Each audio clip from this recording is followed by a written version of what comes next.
ہمارے گھر ایک غیرت جماعت جرمن آتی ہیں، وہ کہتے ہیں کہ اللہ تعالیٰ اپنے بندوں سے اتنا زیادہ پیار کرتا ہے، اتنا خیال رکھتا ہے، تو افریقہ میں ایسا کیوں ہے کہ وہاں اتنی غربت ہے، وہاں لوگ بھوک سے مر رہے ہیں، تو وہاں اللہ تعالیٰ کا پیار کہاں گیا ہوا ہے؟ اچھا وہ خدا کو نہیں مانتی؟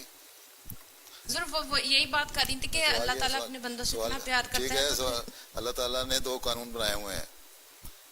ایک قانون قدرت ہے، قانون شریعت ہے. اللہ تعالیٰ کا پیار بھی ہے، اللہ تعالیٰ کی رحمت بھی ہے. ٹھیک ہے.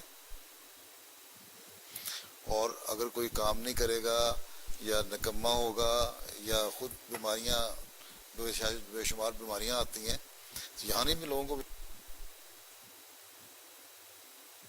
بیماریاں آتی ہیں، تو پھر کہہ دے کہ بیماری کیوں آتی ہے، اللہ تعالیٰ ہمارے سے پیار نہیں کرتا. لوگ فوت کیوں ہوتے ہیں، پیار نہیں کرتا. لوگ طوفانوں میں ہریکین آتے ہیں، امریکہ میں زلزلے آتے ہیں دنیا میں، اس سے مرتے ہیں لوگ، اللہ تعالیٰ پیار نہیں کرتا. بالکل یہ کہہ رہی تھی کہ 2 سال ہو گیا وہاں بارش نہیں ہوئی. ٹھیک ہے. مجھے بتا کہ یہ بات کی سمجھ نہیں ہے. بارش نہیں ہوئی، موسموں کے لحاظ سے بارشیں نہیں ہوتی. قحط آتے ہیں، قحط سالی کے لیے، اس لیے اسلام نے ہمیں سکھائی ہے دعا استسقاء کی. افریقہ میں بعض جگہوں جہاں جماعتیں ہیں، کئی لوگ مجھے لکھتے ہیں کہ بارش نہیں ہوئی دعا کریں، تو میں ان کو یہ کہتا ہوں نماز استسقاء جو ہے بارش کے لیے دعا کرو. بارش نکل کے اور کی انہوں نے دعایا اور وہاں بارشیں ہوئیں اور اللہ تعالیٰ کی فضل سے ٹھیک حالات ہو گئے.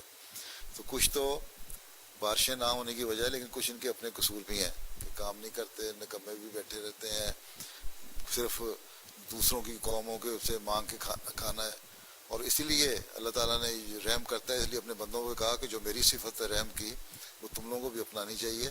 اس لیے اللہ تعالیٰ نے فرمایا کہ صدقہ اور خیرات کرو، غریبوں کا خیال رکھو. ٹھیک ہے.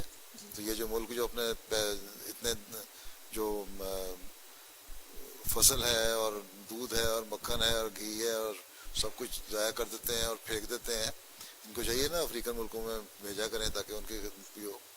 تو قانون قدرت کے تحت آتے ہیں، قحط سالیاں بھی آتی ہیں، بعض ابتلا ہوتے ہیں، لیکن اگر اس میں کوئی مر رہے ہوتے ہیں تو اللہ تعالیٰ نے اگر یہاں ابتلا میں ڈالا کسی کو، اصل زندگی تو مرنے کے بعد کی ہے، تو وہاں اصل رحم تو وہاں ہوتا ہے اللہ تعالیٰ کا. تو کیا پتہ اللہ تعالیٰ انسانوں کو بخش کے دے اور کوئی ان سے حساب کتاب نہ لے. یہ اللہ تعالیٰ کا رحم ہی ہے نا کہ اللہ تعالیٰ بخش دے اور وہاں رکھے. ہم تو اسی بات پہ یقین رکھتے ہیں کہ آخری زندگی اصل زندگی ہے. جب وہ زندگی اصل زندگی ہے تو اللہ تعالیٰ کی رحم اور بخشش ان کو وہاں اپنا اعلیٰ نظارہ دکھا دے گی. جزاک اللہ.